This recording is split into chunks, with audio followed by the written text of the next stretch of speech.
And later on in the show as well, I'm going to be speaking to a couple of Doctor Who fans who have managed to remake the last black and white Doctor Who adventure from 1969, starring Patrick Troughton. It's been turned into colour, and you're going to be able to watch it on your tellies very soon. So we'll be digging in to some Whoniverse news later on in the show as well. And of course, this programme is all about you. So we would love for you to get in touch, and here's how you can go and do that.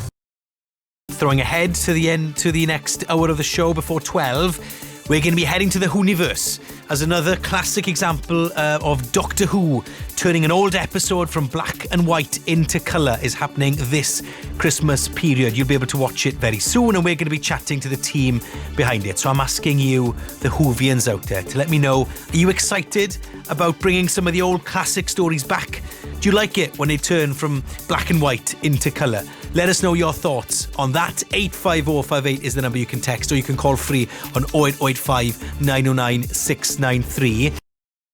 You're listening to BBC Radio 5 Live. It's Steffan with you until 1 o'clock this morning. The time, it is coming up to 53 minutes past 11, which means we're going to hop on a TARDIS.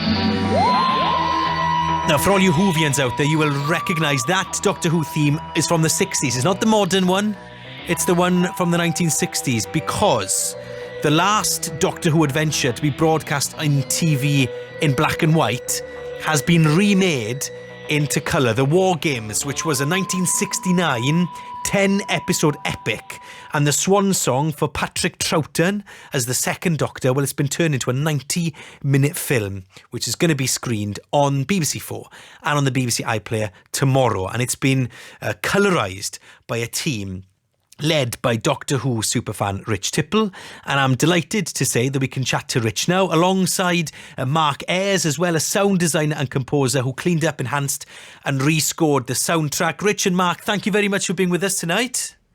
Good evening. And nice to be with you. This is a real labour of love, isn't it, Rich? I mean, tell us about this sort of movement to colorise the old black and white stories. Why has that become something that Whovians out there wanted to see happen? I just think it's a really fun way. I mean, the BBC have an amazing archive now of Doctor Who, and they've got a huge number of fans that love it. And it's a living, breathing thing. It's not something that's sort of left on the shelf to gather dust. It's stuff that we can look at and we can make new, and we can get really talented people like Mark Ayres to do new music. You can get people like Benjamin Cook to re-edit it. And you can find a way to make these classic stories work for a 2024 audience. And that's super exciting, and they seem to be going down really well. Yeah, and what is the biggest challenge because it sounds to me like that's a lot of work, Rich, right? And I'm not saying that you should be scared of doing a lot of work, but what is the biggest challenge of trying to turn something that was made for an audience in 69 sort of to work in a more modern environment? I think you need to be really respectful of what you're working with and understand that it's something that a huge number of people adore and love. But you've also got to kind of forget that and not treat it with kid gloves and sort of, just dive straight in with both feet and work out exactly, how are we going to do this? Let's go from the ground up. What are we going to do to tell this story now? I think the War Games originally was just slightly over 4 hours long. And so this is now edited down to 90 minutes. So it's a lot quicker. You've got more pace to it. Yeah. You've got Mark's wonderful sound design and music, and you've got some VFX and CGI that, wouldn't have necessarily been possible at the time, alongside, of course, the colorization. And I think it's when you weave all of these things together that you get a product that a 2024 audience, can sit down and go, oh, this is classic Doctor Who in a new way. Mark, what was the biggest challenge for you in terms of making the sound? We know that the theme is a classic, but the sound design in Doctor Who is so important, isn't it? It is, absolutely, and the thing I always loved about Doctor Who, I go back quite a way. I mean, I was alive when the first episode went out. I'm that old. So it's always been enormously important to me. The music, Ron Grainer's theme, Delia Derbyshire's realisation of that theme, Brian Hodgson at the Radiophonic Workshop, the sound design that he originally did. The music for this was originally by a friend and mentor of mine when I was starting out in the early 80s, called Dudley Simpson, so I've been very respectful to that. I've built the score using a lot of his themes. But there's new music because it's a much tighter edit, it's a much more exciting edit. And back then they didn't score a lot of stuff in television. The score was very minimal. And of course in modern television, music is pretty much omnipresent, and that's kind of the style of the thing we're doing now. It is a very modern take on a classic story. Talk to me about Patrick Troughton's performance in this as the second Doctor. Mark, I mean, what was he, for people who haven't seen any of his work before? What flavour did he bring to the TARDIS? Well, they described him as a cosmic hobo. He's a sort of what a great description! It's amazing. Yeah, a cosmic hobo. He's got a Beatles haircut and a shabby jacket. And he sort of ambles around making wry comments and being quite amusing. But then, there's a lovely scene in this where he's bluffing an army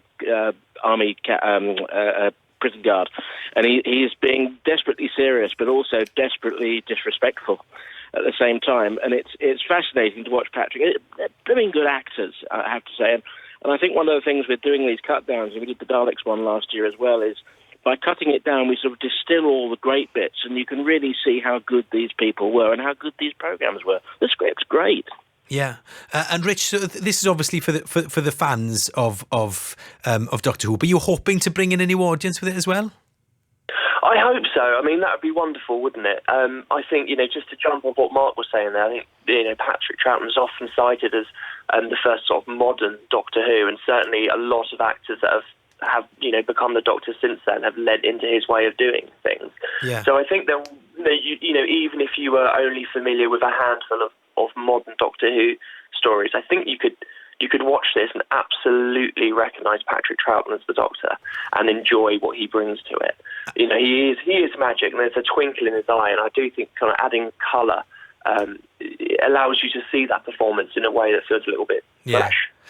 And lots for Doctor Who fans to be excited about this Christmas, as well as your programme. There's the episode going out on Christmas Day, isn't there? Oh yes, they're absolutely. And then I would be remiss to not mention a spin-off programme called Doctor Who Unleashed, all about the making of Doctor Who, which is also out on Christmas. Who presents that? Which is some Welsh fella that who happens to present. Who spends his time knocking around on sets, which is a joy to make, and it's on at 7:15 on BBC Three Christmas night. Boys, thank you very much for being with us. Congratulations on an amazing job, because there's a lot of love and care and attention going into this, and you can see it on every single frame. And thank you very much for being with us. That was Rich Tipple there, a Doctor Who superfan, and Mark Ayres, who've helped be part of the team to bring colour to the last ever black and white story of Doctor Who from 1969, which you can watch on the telly and on iPlayer tomorrow night. Right, it is coming up to midnight. It is time for the news here on BBC Radio 5 Live. It's Steffan with you until 1 in the morning.